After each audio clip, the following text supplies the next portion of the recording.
Salve, amigos! Bem-vindos a mais um Café Literário, aqui agora no canal do Monteiro.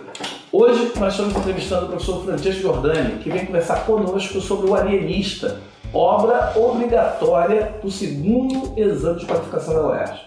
Vem com a gente!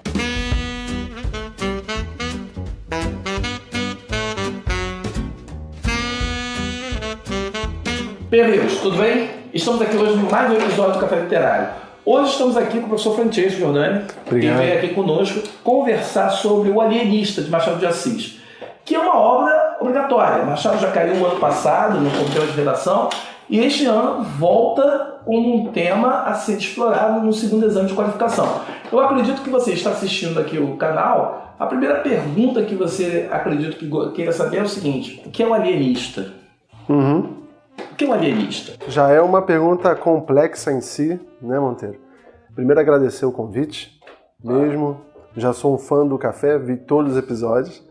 E por que a pergunta é complexa? Eu acho que é legal o pessoal que está se preparando para a UERJ saber.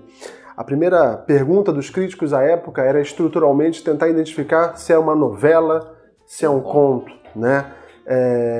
Talvez não seja uma discussão tão interessante para o vestibular, mas é interessante para quem está lendo de pensar que essa obra fica num meio realmente entre o que seria o fôlego de um romance, ou seja, é uma novela estruturalmente, mas ele tem diversas características em termos de um clímax contínuo exato do próprio conto, e os capítulos também mais enxugados remetem a essa estrutura. Então essa foi a primeira questão estrutural que chamou a atenção à época. Claro que do ponto de vista temático a questão da loucura não é inédita na literatura ocidental, nem na brasileira, mas o Machado, que sempre foi muito curioso em relação a essa questão, né? Você sabe bem, ele já tinha tratado disso no próprio Memórias Póstumas de Brás Cubas, há vários capítulos sobre razão versus sandice, enfim. O próprio Brás Cubas passa por devaneios diversos quando ele fala de Pandora, enfim, ou de outras questões com relação ao emplasto Brás Cubas. Correto. Enfim, no próprio conto Enfermeiro, a questão da loucura do velho Coronel Felisberto também é uma questão interessante, enfim, várias obras. Então, me parece que o interessante em O Alienista é a roupagem irônica, o tratamento mais leve e alegórico que o Machado dá a essa questão no Brasil, que aliás é uma questão cara para nós hoje em dia, pensar na questão antimanicomial, pensar na questão da loucura, dos limites entre o louco e o racional, o real e o irreal, e essa questão do conto sendo levado ao extremo da novela e a novela sendo enxugada no nível tenso do conto. Acho que é isso interessante. E aí a questão toda, assim, o enredo, a construção do enredo, o nome Simão, eu estava pesquisando, Simão quer dizer aquele que ouve. E aí o que acontece? O nosso personagem central não ouve. Sim. Ele não ouve a opinião pública, ele não ouve o outro. Sim. Podemos perceber uma ironia já nesse ponto aí? Sim. Quais são as ironias que a gente pode perceber além dessa? Sim. Você aí coloca. Não, as ironias são diversas. Em relação ao nome Simão, eu não conhecia. Acho muito interessante esse paradoxo, que não se dá só nesse nome. Eu acabei de citar, por exemplo, Coronel Felisberto, que é a figura menos feliz do conto. Com certeza. O Enfermeiro, com certeza. As ironias são diversas. Se a gente for pensar, por exemplo, no próprio título O alienista seria aquele que cuida dos alienados, ou seja, cuida dos loucos, né? Dos enlouquecidos, daqueles que são alijados do convívio social. E aí você começa a notar, já praticamente desde o início, que a figura mais suspeita em termos de loucura é o próprio Simão Bacamarte. Então, há um misto aí entre a ironia machadiana, que é muito ferina, embora sutil na sua forma de narrar, mas ferina em relação às questões sociais, que a gente vai abordar, e em relação à constituição ambígua dos próprios personagens. Não é? A gente vai ver, por exemplo, em alguns momentos que os vereadores que se colocam em polos, principalmente em relação aos vereadores Freitas e Galvão, eles se colocam em posições de apoio a Simão Bacamarte e contrários, mas às vezes eles se invertem de acordo com as suas vontades, enfim. Essa ironia em relação ao jogo de interesses próprio da política e da elite brasileira em muitos momentos está ali o tempo todo. O próprio Porfírio, o Barbeiro Porfírio. que fez a revolta das canjicas e acabou mudando. Quer dizer, ele foi para poder derrubar a questão toda do poder estabelecido pelo médico. Aliado com os militares inicialmente, né? Isso. E depois ele acaba cedendo, porque ele fala que o papel do médico é importante. Isso. Então, também eu acho que tem uma ironia bem interessante aí. Deixa eu te interromper só um minuto. Essa ironia é tão interessante nesse ponto que eu acho que quem está lendo o livro ou já leu deve ter percebido uma coisa muito interessante. O Porfírio, embora ele tenha cedido, ele cede a uma pressão muito mais interna do que de um clamor externo, porque as pessoas esperam uma insurreição levada ao cabo. Sim. Mas ele não faz. Quando ele entra na casa do Simão Bacamarte, ele já tem um discurso pronto para se coligar às vontades de Simão Bacamarte, né? Então, é um plano de poder. Essa ironia revela que os personagens em Machado de Assis têm sempre um plano último, ou de manutenção, ou de obtenção de poder. Correto. É um projeto pessoal, enfim, de apropriação e de vaidade, né? Uma crítica no livro estava falando que uma das grandes críticas, e que acaba sendo assim, uma alegoria do livro, é o darwinismo.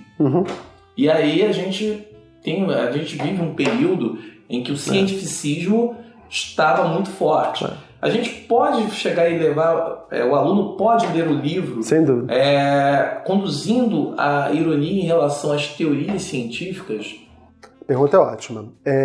Eu te diria até, pensando, quando você me convidou, que o Machado é tão brilhante que ele faz, através da ironia, dessa sátira, também uma desconstrução ou uma reconstrução de todos os principais períodos artísticos do século XIX. Eu digo sobretudo em prosa.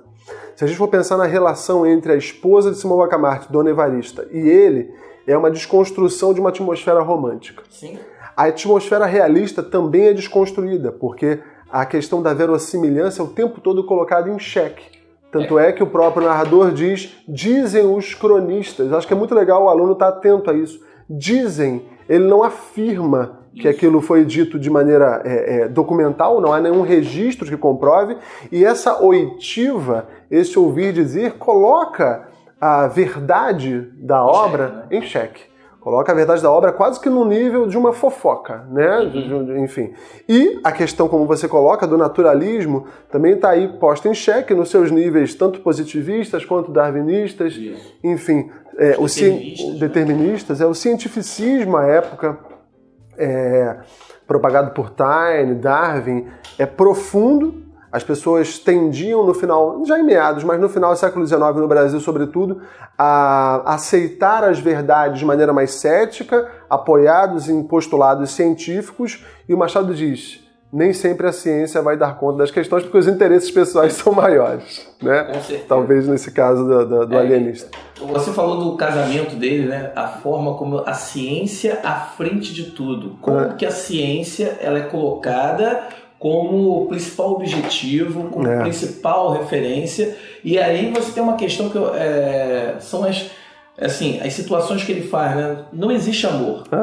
Existe, até mesmo no casamento, ele usa o princípio da ciência.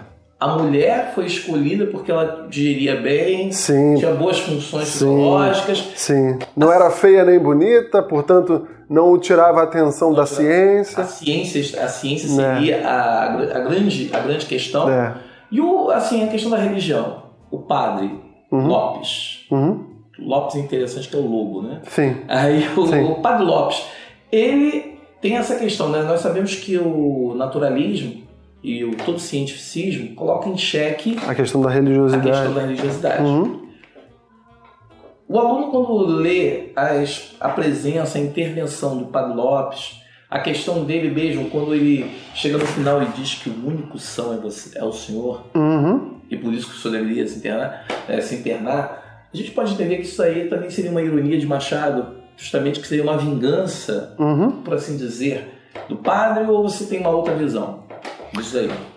Não, a visão é pertinente. Eu acho que o Machado, ele, através dos personagens, ele coloca em cada um deles, embora não sejam personagens caricatos, um elemento da fundação do imaginário do Estado brasileiro. Ele está fincado realmente em figuras ligadas ao poder, não é? Sobretudo políticos e, enfim, o Estado monárquico, o qual ele cita o tempo todo, o El-Rei, para legitimar alguma voz popular, né? Estamos lutando pelo El-Rei ou vice-rei. A igreja, sim, e a própria elite aristocrata, de alguma forma agora vista na ascensão do Simão Bacamarte, né? Que é um homem que, enfim, você vê que passa a ficar rico, sobretudo após a Casa Verde. Até a esposa fica surpresa quando ele abre a arca e mostra que aquela coisa dele não era uma loucura, era uma riqueza, né? Sim. E aí é interessante você ver essa questão também, que o Simão fica aquela coisa, né? Será que ele é só cientista ou também tinha um lado comercial? Sem dúvida. Em cima disso. Sem dúvida. Eu vou falar a respeito do padre, mas só para pegar esse gancho, a história da esposa é muito interessante logo no início da obra, né? Porque ela diz que estava pela segunda vez se tornando viúva, né? Porque ela foi viúva aos 25 anos, e viúva para a ciência, perdendo o marido para a ciência, e aí ele diz, não, mas fique tranquila, porque você vai fazer uma viagem para o Rio de Janeiro. E ela diz, nossa, uma viagem... Nossa, não, só você. E ela diz, não, mas eu pretendo ficar contigo, meu amor. E ele sempre, o Machado, coloca muitas exclamações entre os dizeres dela. São exclamações ironicamente românticas, é claro. E ele diz, não, você vai sozinha, mas um séquito vai acompanhá-la. Né? O padre vai junto. O padre vai junto. A esposa do Crispim Soares. E mais 6 pajens, 4 criadas, quase 15 pessoas saem né, de Itaguaí. Aliás, é interessante a gente falar por que Itaguaí, porque é uma cidade tão provinciana e pequena para essa mundividência e essa ironia de Machado em relação ao universo. E eles saem como se fosse uma imagem, como a gente tinha no século XIX, feita por Rugendas, né, ou Debré, daquele séquito de, entre aspas, escravos desse poder, desse luxo, indo para o Rio de Janeiro. Para gastar o dinheiro. E aí a gente, uma coisa que eu acho que é interessante a gente pensar aqui é o seguinte: se a gente olhar para a UERJ, porque a gente está pegando bastante coisa assim bem ampla, o que a gente pode pensar mais assim? Que seria a questão da UERJ? O que você acha que o aluno, eu acho que ele está aqui olhando o Café Literário assim, sem dúvida. Mas o que eu tenho que prestar atenção para a UERJ? Boa questão. Bom, a UERJ nunca foi pródiga em apontar elementos de contexto histórico no texto literário. A gente falou a respeito do determinismo, do positivismo, do cientificismo. Isso é fundamental para a leitura. E pode ser que isso apareça de maneira lateral. Mas a UERJ se vale, isto está no seu programa, muito das figuras de linguagem. No caso de Machado, nessa obra, sem dúvida, a ironia, a ambiguidade, né, o jogo antitético entre personagens, talvez, os próprios paradoxos do discurso, porque eles caem em contradição o tempo todo, é uma linguagem paradoxal. O Herge gosta dos mecanismos lógicos de pensamento né, nas suas questões, mesmo, você sabe, as linguagens. Outra questão que é interessante é a verossimilhança, que é um elemento estrutural em qualquer obra literária, e aí isso é posto em xeque. Eu acho que é interessante o aluno ver, para além dos livros didáticos, mas realmente em textos mais profundos sobre o que é verossimilhança, o sentido de ficção, o sentido talvez de linearidade, de caráter verídico ou não do discurso literário.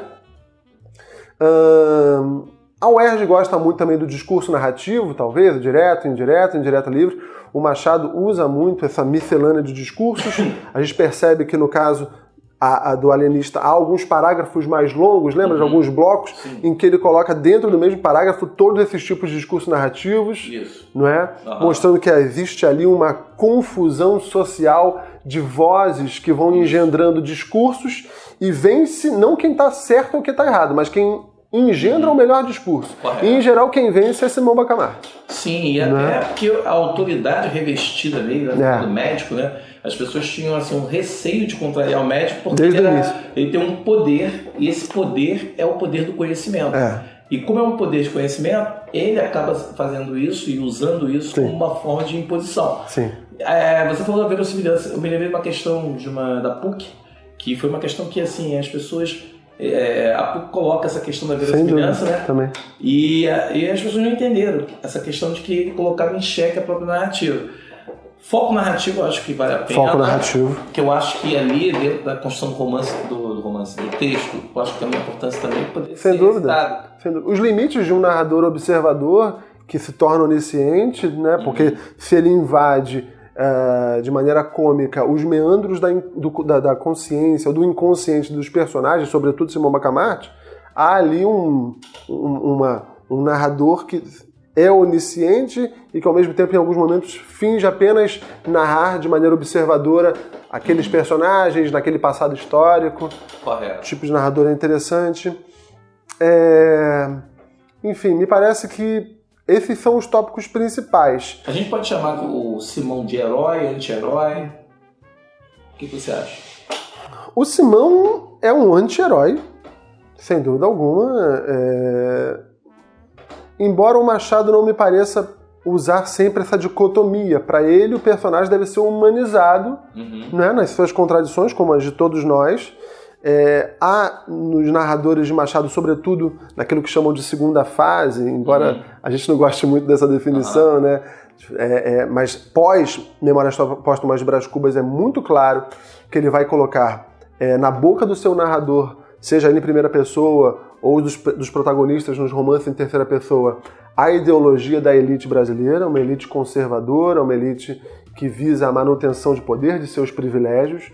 Você acabou de falar da Arca, do Simão Bacamarte, enfim, da elite que realiza conluios para se aliar a ele, né, ou permanecer aliado às conveniências sociais, sem dúvida. E aí me parece que essa é uma questão interessante, sim, esse fundo histórico de perceber de que maneira a elite brasileira é representada pela voz, ainda que indiretamente, dos narradores machadianos, que são narradores extremamente céticos, mas ao mesmo tempo autoritários, né? Um tanto mimados, enfim. Talvez seja uma outra possibilidade de leitura que a UERJ vai provocar, sim. Francisco, infelizmente nosso tempo acabou. Rapidinho, passou rápido. Né? Passou rápido, é rápido o nosso bate-papo aqui. O Café Literário tem essa pegada de ser uma coisa mais rápida. Claro. Né? Mas eu agradeço a sua presença. Eu que agradeço. A gentileza de ter vindo aqui. Poxa, eu que agradeço. Eu acredito que os alunos vão ficar satisfeitos com as explicações, com os valores. E, galera, não adianta só ver o café. Tem que pegar o livro. Claro. Pegue o livro e leia, O Alienista. Você tem versão PDF, se você não achar o livro, não estou achando o livro, tem versão PDF. Você pode baixar no computador, é domínio público. É domínio público e você pode ler e pode conhecer e pode depois faça uma leitura e posteriormente usa o Café Literário para até você chegar e fazer as pontes e compreender algumas coisas que estão confusas para vocês. Mas, Francisco, muito obrigado. Obrigado a você. Seja bem-vindo. Tudo de bom. E até o próximo encontro, até o próximo café. Que tem um apoio, por ironia, da Casa Verde. Livraria Casa Verde. É verdade. E nós temos o apoio também do Ensino Mais A2. Valeu, até a próxima e estamos juntos aí para o UERJ. Até lá.